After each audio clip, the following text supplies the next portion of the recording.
Tu as vécu à mes crochets pendant 2 ans.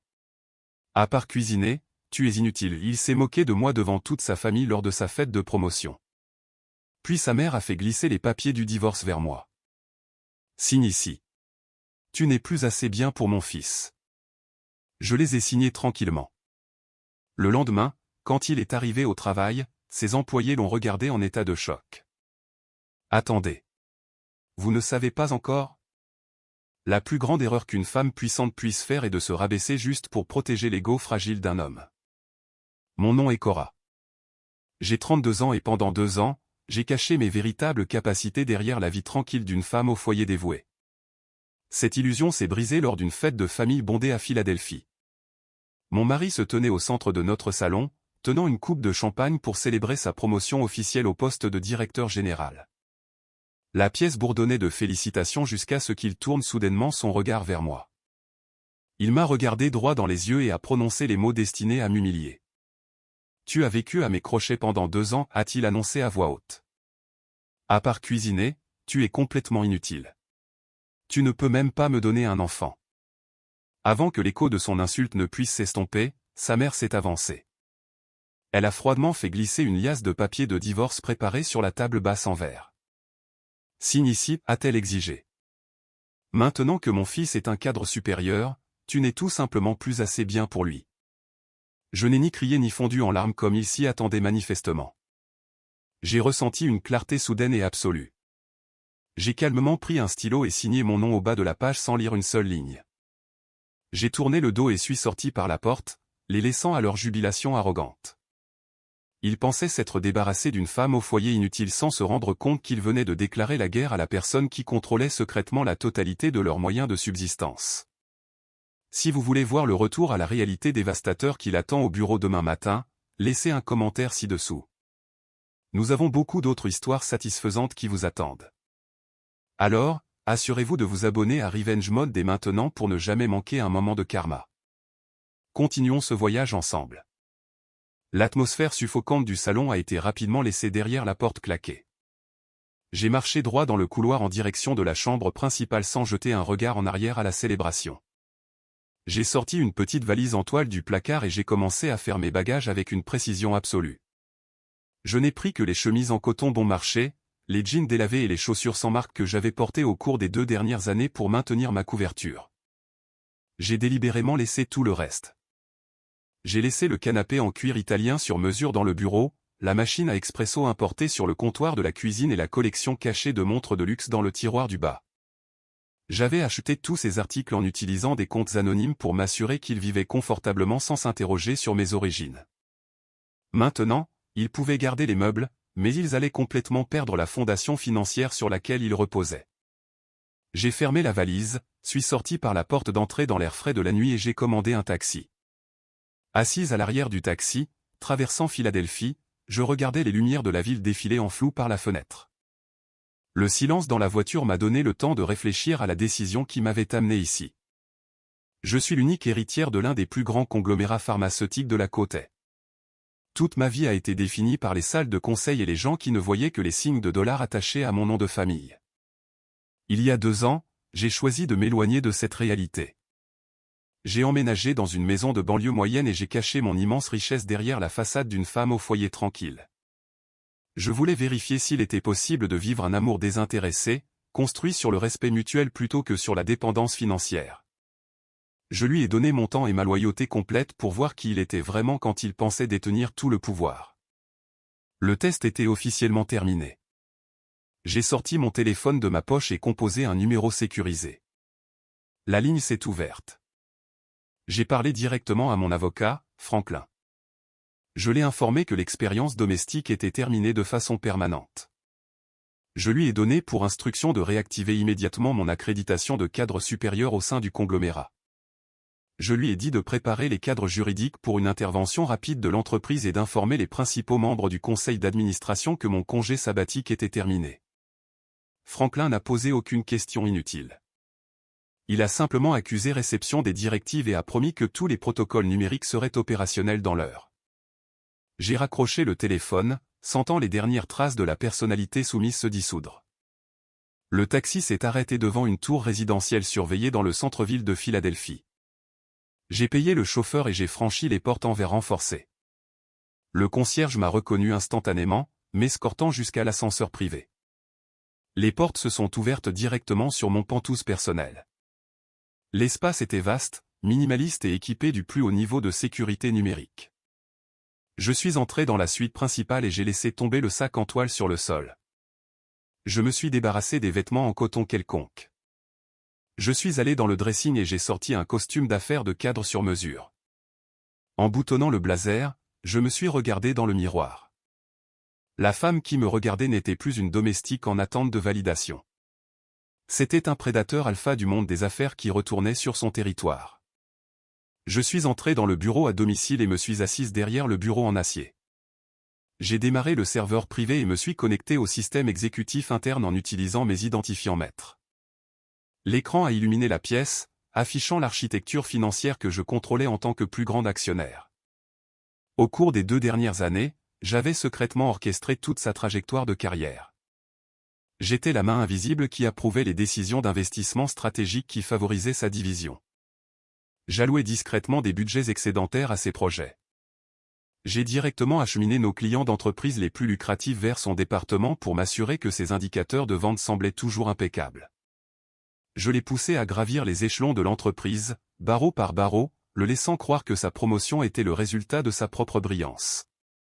Sans une seconde d'hésitation, j'ai exécuté une série de contournements du système. J'ai révoqué chacun de ses privilèges cachés.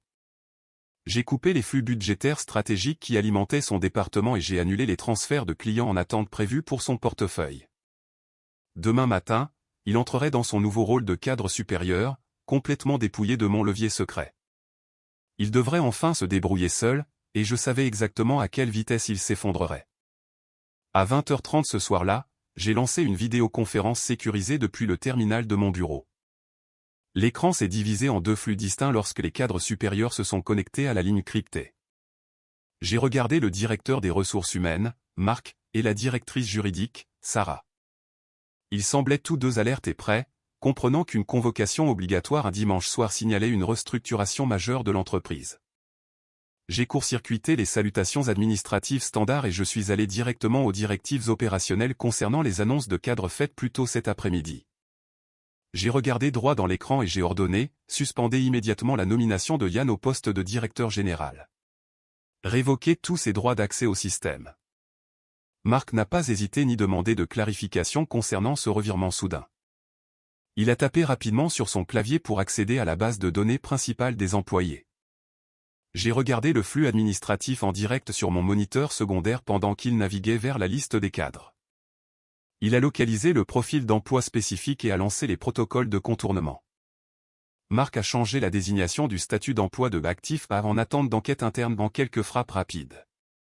Il a ensuite exécuté une commande réseau qui a coupé la connexion entre le serveur central et tous les appareils enregistrés sous ce profil spécifique. Le compte de messagerie de l'entreprise a été instantanément désactivé. Toute synchronisation de données en cours avec des téléphones mobiles ou des ordinateurs portables distants est arrêtée de façon permanente. L'isolement numérique était absolu et irréversible sans mon autorisation directe. Je me suis ensuite tourné vers l'exposition financière et j'ai demandé à Sarah de se coordonner avec le département de la trésorerie de l'entreprise. J'ai ordonné à l'équipe financière de bloquer la carte de crédit d'entreprise émise pour le nouveau poste de directeur. Il devait geler chaque compte de dépenses et budget de voyage lié à son nom. Ce blocus financier était une précaution nécessaire pour empêcher tout détournement de fonds non autorisés ou dépenses de représailles avant que le licenciement ne devienne public. L'équipe de la trésorerie a exécuté le gel en quelques minutes. Ils ont effectivement coupé sa capacité à dépenser un seul centime de l'argent du conglomérat. Toutes les transactions en attente ont été signalées pour examen manuel, et les systèmes de remboursement automatisés ont été mis hors ligne pour son profil. Franklin était assis en face de moi dans le bureau du penthouse, surveillant tranquillement les flux de sécurité sur sa tablette. Il s'était déjà coordonné avec l'équipe de gestion des installations au siège principal.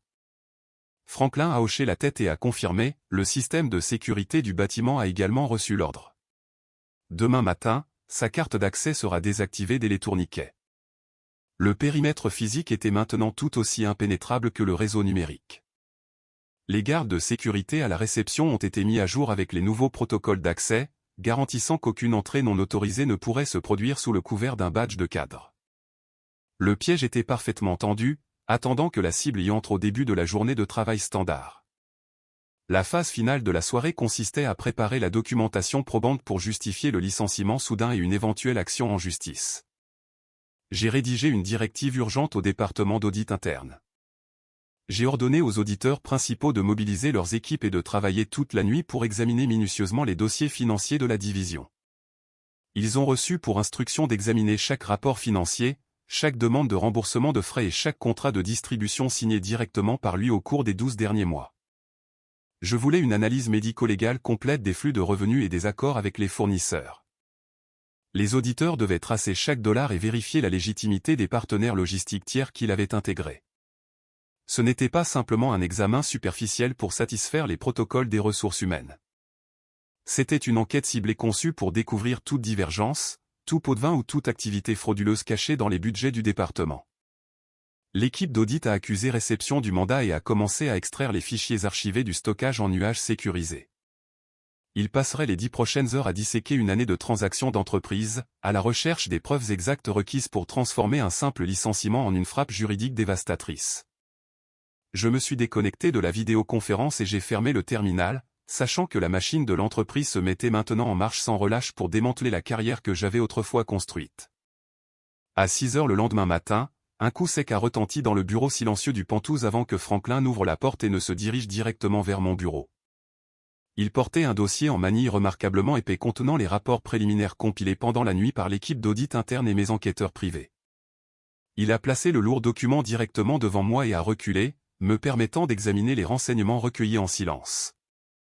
J'ai ouvert la couverture et j'ai immédiatement commencé à examiner la première section de l'audit financier.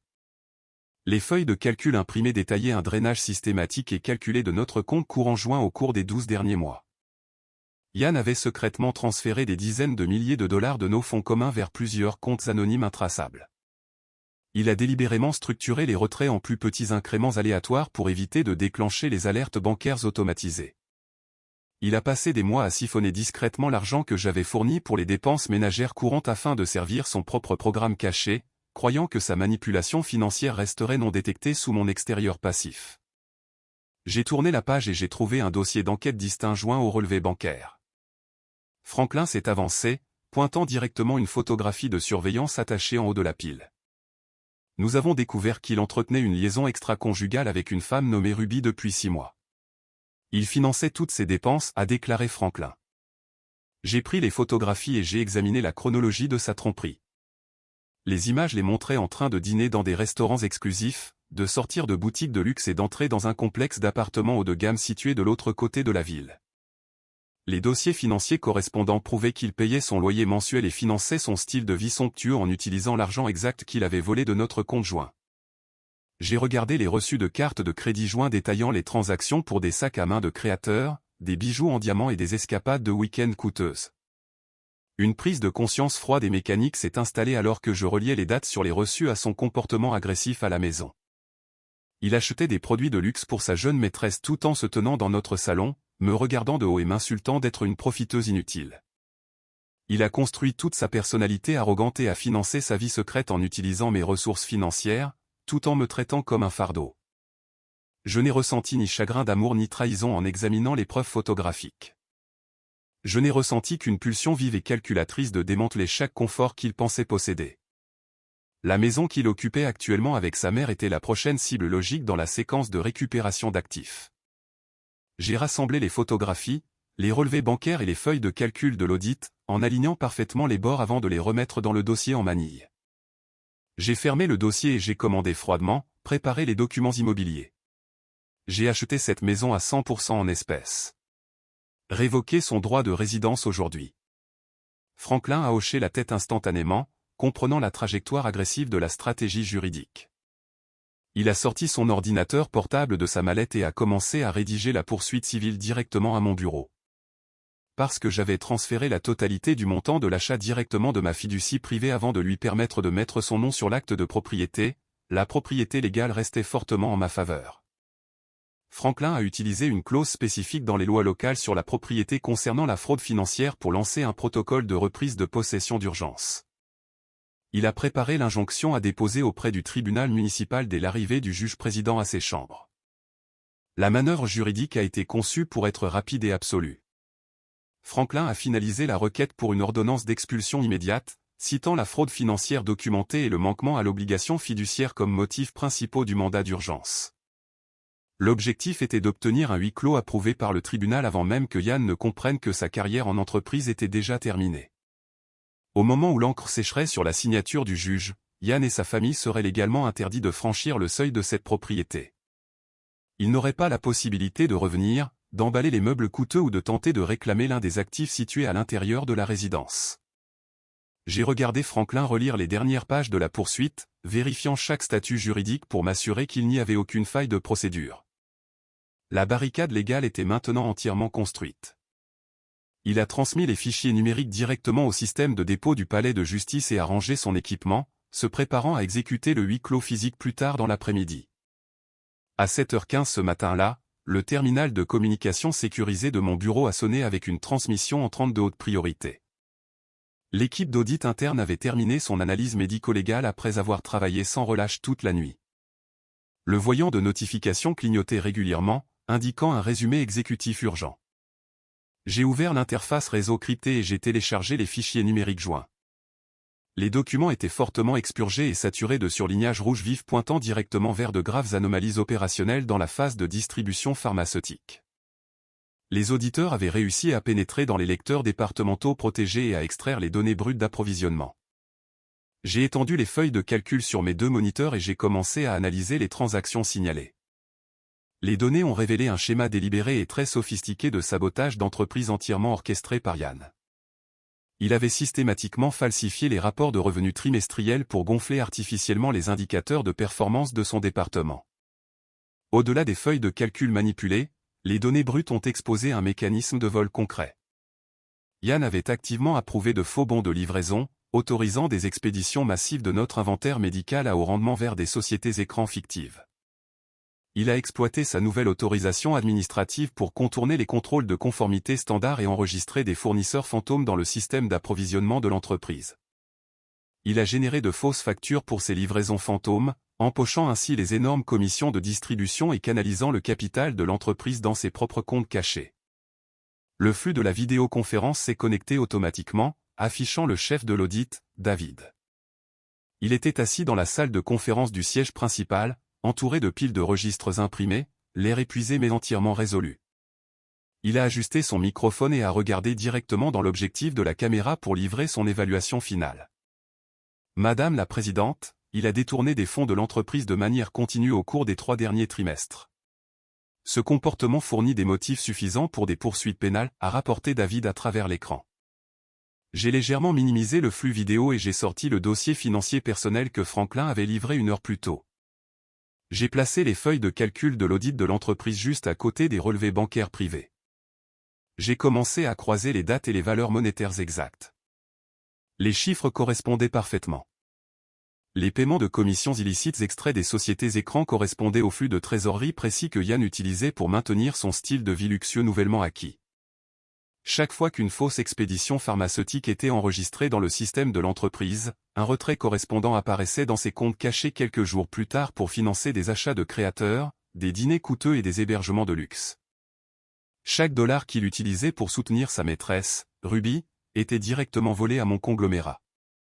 Il n'a pas seulement trahi notre mariage. Il a méthodiquement pillé l'infrastructure que j'avais construite. Cette preuve définitive a mis en évidence sa corruption totale de l'intérieur. J'ai immédiatement contacté Sarah au département juridique en utilisant le canal administratif sécurisé. J'ai ordonné à son équipe de compiler les données brutes sans délai. Je leur ai demandé de regrouper les rapports de revenus falsifiés, les faux manifestes de livraison et les numéros d'acheminement des sociétés écrans dans un dossier juridique complet. Ils devaient rédiger une plainte officielle de lanceur d'alerte et envoyer immédiatement une copie certifiée de cette documentation frauduleuse à l'Agence fédérale d'enquête économique. Lancer une enquête criminelle officielle gèlerait de façon permanente ses qualifications professionnelles et couperait toute voie de fuite potentielle. Il ne pourrait pas démissionner tranquillement, négocier une indemnité de départ ou obtenir un autre poste en entreprise dans toute l'industrie. La barricade légale était désormais absolue. Les préparatifs étaient complètement finalisés.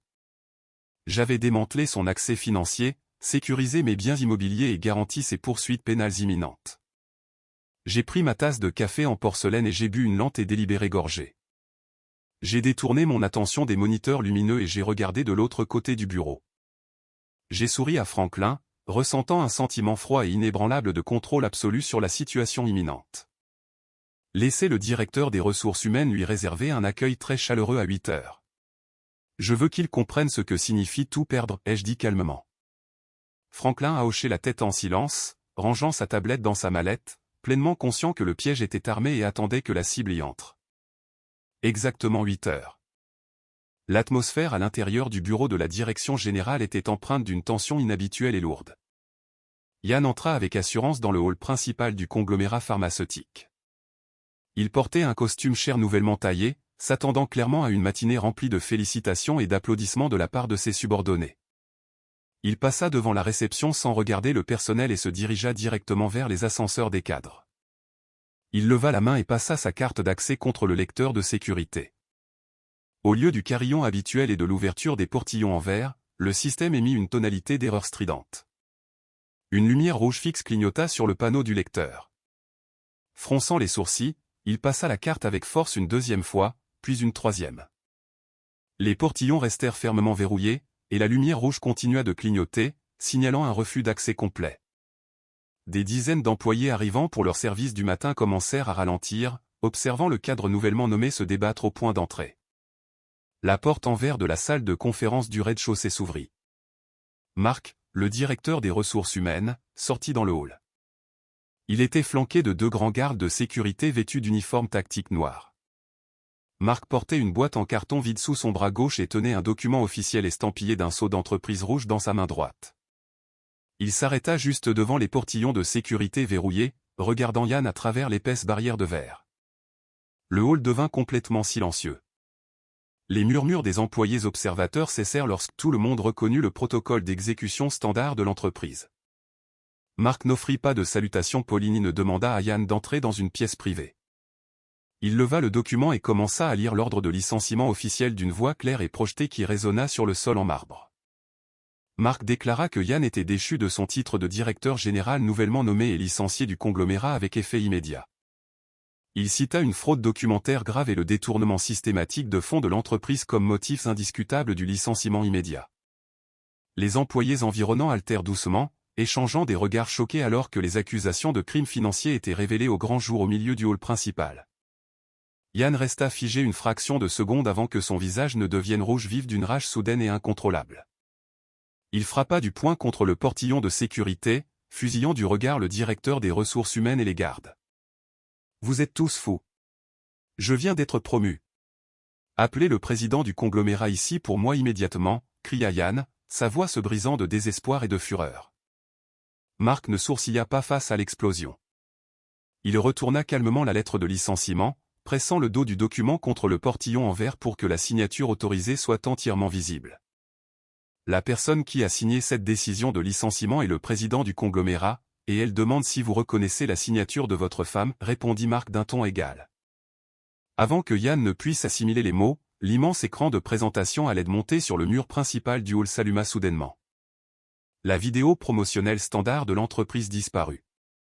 Elle fut remplacée par un flux vidéo en direct provenant de la salle de réunion des cadres supérieurs située au dernier étage du bâtiment. J'étais assise à la tête de la table en acajou sombre, vêtue d'un costume d'affaires impeccable, regardant directement dans l'objectif de la caméra. Tout le hall se tourna pour regarder l'immense diffusion. Yann tourna lentement la tête, suivant le regard collectif de ses anciens subordonnés. Il leva les yeux vers l'écran imposant. Il fixa mon visage, magnifié au-dessus de lui. Le sang se retira complètement de son visage, le laissant pâle et tremblant. Ses jambes cédèrent, le faisant trébucher en arrière et s'appuyer lourdement contre le lecteur de sécurité pour se soutenir. La posture arrogante qu'il arborait en entrant dans le bâtiment s'évapora entièrement. La prise de conscience le frappa avec une force physique. La femme qu'il avait publiquement humiliée et rejetée quelques heures auparavant était exactement la même personne détenant le pouvoir absolu d'écraser sa carrière, ses finances et son avenir. Il regarda de nouveau la signature sur le verre, puis l'écran, piégé dans une réalité qu'il ne pouvait ni nier ni fuir. Les deux gardes de sécurité s'avancèrent, activant le déverrouillage manuel pour ouvrir juste assez le portillon en verre pour faire glisser la boîte en carton vide à travers l'ouverture. Ils lui ordonnèrent de remettre immédiatement son téléphone d'entreprise et les clés de sa voiture de société. Il plongea les mains tremblantes dans ses poches, sortit les objets et les laissa tomber dans la boîte. Il se tenait au centre du hall, entouré d'employés qui le fixaient, complètement dépouillé de sa dignité. À 16 heures le même après-midi, Yann sortit en trombe d'un taxi jaune avant même qu'il ne s'arrête complètement sur le trottoir. Il sprinta à travers la pelouse manucurée, désespéré d'entrer dans la maison et de rassembler tous les documents de valeur, l'argent liquide caché ou les bijoux avant que le gel légal ne prenne pleinement effet. Il atteignit le porche d'entrée et se figea sur place. 4 agents de sécurité privés vêtus d'équipements tactiques sombres étaient en train de démanteler la lourde porte en bois. Ils avaient déjà retiré les vieilles serrures en laiton et percé des trous pour installer un système de sécurité intelligent de haute qualité. Yann cria, exigeant qu'il s'éloigne de sa propriété. Mais les agents ignorèrent complètement ces ordres frénétiques et continuèrent leur travail mécanique. Un véhicule de covoiturage noir s'arrêta dans l'allée juste derrière le taxi au ralenti. Mildred et Ruby sortirent sur le trottoir, transportant plusieurs grands sacs de courses d'une boutique haut de gamme du centre-ville. Elles se dirigèrent vers le porche, initialement confuses par la présence de l'équipe de sécurité. Quand Ruby vit les hommes remplacer les serrures, elle laissa tomber ses sacs de créateurs sur l'allée et monta les marches en béton. Elle éleva la voix, criant agressivement aux agents d'arrêter immédiatement leur travail. Elle affirma avec assurance qu'elle était la future propriétaire de la résidence et menaça d'appeler la police locale pour les faire tous arrêter pour violation de propriété et dommages matériels.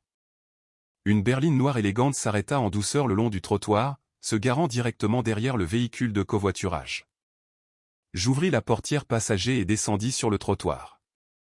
Franklin sortit du côté conducteur, tenant un épais dossier en cuir dans sa main droite. Nous remontâmes ensemble l'allée pavée. Franklin tenait l'acte de propriété original et l'ordonnance d'expulsion officielle qu'un juge municipal avait signée et approuvée seulement 2 heures plus tôt.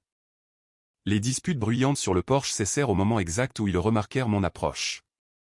Yann me regarda, les yeux écarquillés, avec un mélange de terreur et de colère persistante. Mildred me fixa en état de choc absolu, incapable de comprendre ma transformation soudaine d'une femme au foyer tranquille en une dirigeante autoritaire. Je m'arrêtai au bas des marches du porche. Je pris le dossier juridique de la main de Franklin et le jetai directement sur l'herbe à leurs pieds. Les épais documents se répandirent clairement, affichant les sceaux rouges vifs du tribunal et le texte en gras du mandat d'expulsion. Je les regardai froidement et déclarai, « Cette maison a été achetée entièrement avec mes fonds personnels. Vous avez exactement 10 minutes pour emballer vos effets personnels et sortir d'ici. » Yann baissa les yeux sur l'avis d'expulsion, réalisant enfin que sa destruction financière était absolue et inéluctable. Il n'avait aucun accès bancaire, pas de travail, et maintenant pas d'abri. Désespéré et paniqué, il se tourna vers Ruby. Il tendit la main et lui attrapa le bras, la suppliant de l'aider à trouver un appartement temporaire en utilisant l'argent qu'il lui avait donné au cours des derniers mois. Il expliqua rapidement le licenciement de l'entreprise et les poursuites pénales imminentes pour détournement de fonds, la suppliant de lui lancer une bouée de sauvetage. Ruby écouta sa confession frénétique en silence, abasourdie. Elle regarda son costume en ruine, son visage paniqué et les documents juridiques éparpillés sur la pelouse. La prise de conscience fut instantanée. Le riche cadre qu'elle s'était assuré était maintenant un passif énorme. Ruby arracha son bras de l'emprise de Yann, reculant avec un air de pur dégoût sur son visage. Elle ricana, « Tu penses que je resterai avec un type sans le sou qui est sur le point d'aller en prison? Réveille-toi. » Ruby tourna les talons, ramassa ses sacs de course et s'éloigna rapidement dans la rue sans se retourner. Yann se jeta en avant pour l'arrêter, mais Mildred lui attrapa l'épaule, lui hurlant dessus pour avoir tout perdu et détruit leur vie pour une maîtresse qui venait de les abandonner. Yann se retourna et cria à son tour sur sa mère, la blâmant d'avoir encouragé son arrogance et d'avoir poussé au divorce. Ils se tenaient sur le trottoir, se déchirant vicieusement avec des insultes et des accusations. La façade de leur famille parfaite vola complètement en éclats devant tout le quartier. Je ne suis pas resté pour assister au reste de cette dispute pathétique. Je leur ai tourné le dos, j'ai descendu l'allée et je suis monté dans la berline. J'ai claqué la lourde portière de la voiture, coupant pour toujours ma connexion avec ces gens terribles. 6 mois plus tard, les procédures judiciaires se sont conclues avec une efficacité remarquable. Le tribunal des affaires familiales a finalisé les documents du divorce sans la moindre complication. Parce que Franklin a présenté des preuves indéniables de ses graves violations de l'accord prénuptial et des poursuites économiques fédérales en cours, le juge a complètement privé Yann de tout droit de partager nos biens matrimoniaux. Il a tenté de contester les décisions lors de l'audience finale, mais les preuves documentaires accablantes ont laissé son conseiller juridique complètement paralysé. Le marteau est tombé et le mariage a été officiellement dissous. Il est sorti du tribunal avec absolument rien à son nom. Les dossiers détaillés de sa fraude d'entreprise et de son détournement de fonds flagrants se sont rapidement répandus dans les réseaux professionnels. L'industrie pharmaceutique est très connectée et les vérifications d'antécédents sont rigoureuses. La conséquence pratique de ces actions est devenue immédiatement apparente. Aucune entreprise respectable n'était disposée à embaucher un cadre impliqué dans un scandale éthique et juridique massif. Sa réputation professionnelle a été détruite de façon permanente. Dépouillé de son identité d'entreprise et faisant face à des ordonnances de restitution légale croissantes, il a été contraint de se tourner vers le seul secteur qui n'exigeait pas d'antécédents irréprochables. Il travaille actuellement des quarts de travail épuisants en effectuant des travaux manuels lourds dans un entrepôt logistique de banlieue juste pour effectuer les paiements minimaux sur ses pénalités financières ordonnées par le tribunal. Il passe ses journées à charger des marchandises sur des camions de fret, supervisés par des responsables qui exigent des quotas opérationnels stricts. L'épuisement physique quotidien contraste fortement avec le luxueux bureau d'angle qu'il a brièvement occupé. Les dommages collatéraux de son arrogance se sont étendus directement à sa mère. Sans le soutien financier régulier de son fils, Mildred ne pouvait plus maintenir son style de vie confortable. Face à la menace immédiate de saisie bancaire et désespérée de couvrir les frais d'avocat de la défense pénale incroyablement chers de Yann, elle a été forcée de vendre sa vieille maison à une perte significative. Elle a liquidé ses actifs restants et a déménagé. Elle loue maintenant un petit appartement délabré à la périphérie de la ville, vivant complètement isolée des cercles sociaux dont elle était autrefois si fière. Elle passe ses journées à compter ses sous et à regretter le moment exact où elle a fait glisser ses papiers de divorce sur la table.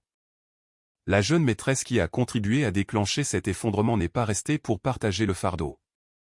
Ruby a vite compris que le pipeline financier était définitivement coupé. Elle a méticuleusement rassemblé chaque bijou de créateur coûteux et accessoires de luxe que Yann avait acheté pour elle avec des fonds volés. Elle a mis en gage les pièces Cartier pour de l'argent afin de financer sa prochaine entreprise, passant à la recherche d'une autre cible naïve à manipuler. Elle a fait ses valises et a complètement disparu sans laisser la moindre trace ni adresse de suivi. Sa disparition soudaine a laissé Yann complètement seul, portant le poids écrasant d'une dette de carte de crédit massive qu'il n'a absolument aucune capacité de rembourser. Quant à moi, j'ai complètement abandonné ce chapitre de mon passé. J'ai concentré toute mon attention sur l'exercice de mon autorité exécutive sur le conglomérat pharmaceutique. Sans le poids mort d'un mariage toxique détournant mon attention de la salle de conseil, ma vision stratégique s'est affinée. Au cours des 2 derniers trimestres, j'ai orchestré et exécuté 2 fusions d'entreprises majeures, élargissant considérablement notre réseau de distribution sur toute la côte. J'ai créé un nouveau conseil de gouvernance d'entreprise pour assurer une transparence totale à l'avenir. La restructuration interne a éliminé les éléments corrompus qu'il avait introduits. Par conséquent, j'ai guidé l'entreprise pour atteindre des chiffres d'affaires records pour le prochain exercice fiscal. La leçon la plus précieuse que j'ai tirée de cette expérience est que l'indépendance financière et la maîtrise de soi absolue constituent l'armure la plus solide d'une femme. Choisir de sacrifier ses propres ambitions et de cacher délibérément ses véritables capacités pour protéger l'ego de quelqu'un d'autre ne garantira jamais la loyauté. Cela ne fait qu'engendrer des individus arrogants et délirants qui prennent votre grâce tranquille pour de la faiblesse. Dans la dure réalité du monde réel, la tromperie, le détournement de fonds calculés et l'exploitation impitoyable des autres ne sont jamais des stratégies durables. Ils exigent toujours un prix incroyablement lourd lorsqu'ils sont exposés à l'examen implacable de la loi et aux conséquences inflexibles de la réalité. La vérité démantèlera toujours une fondation entièrement construite sur des mensonges.